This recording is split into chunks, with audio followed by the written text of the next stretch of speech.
সারা দেশে চলমান তীব্র তাপপ্রবাহ দুর্বিষহ বিপর্যস্ত হয়ে উঠেছে জনজীবন। তীব্র এই গরমে রোদে কাজ করা মানুষের অবস্থা আরও নাজুক।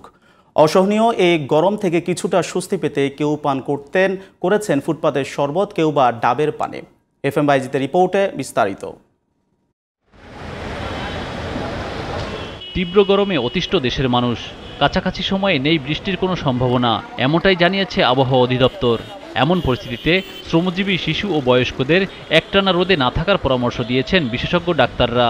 কিন্তু জীবিকার তাগিদে বের হতে হয় অনেককেই। গরম আছে কাকা, গরম, প্রচুর গরম। গরমে তো মনে করেন বাড়াই মারতে পারি না, মানে একটা বাড়া মারলে বসে থাকতে হয় আধা ঘন্টা, জিরাইতে হয়, তারপরে আবার মারতে হয়। গরমের কারণে তো খুব পানির ইয়ার হয়ে গেছে, টিএস লাগিয়ে গেছে। আমরা লিভারে কাজ করি, ওই তালায় বিল্ডিং এর সব বালু পাথর তুলি, সেই গরমে থাকা যায় না তো, কুলন যায় না তো, ওই গোটা দিকে দিয়ে জিরেই।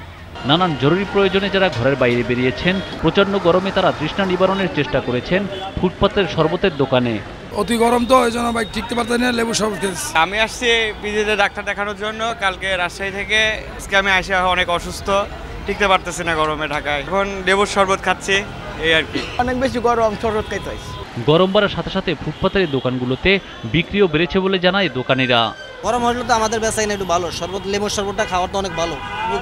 আপেল, পেঁপে, মালটা, খাজুর, চেয়ারি ফল, তোকমা, চিনি, বরফ, এ পর্যন্তই। এখন একটু গরম তো, ওই জন্য একটু বেশি চলে।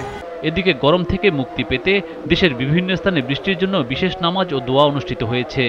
বৃহস্পতিবার রাজধানীর লালবাগের খোলা মাঠে জাতীয় ইমাম সমাজ আয়োজিত বৃষ্টির জন্য বিশেষ নামাজে অংশ নেয় কয়েক হাজার মানুষ। FM Baizid, GTV news, Dhaka.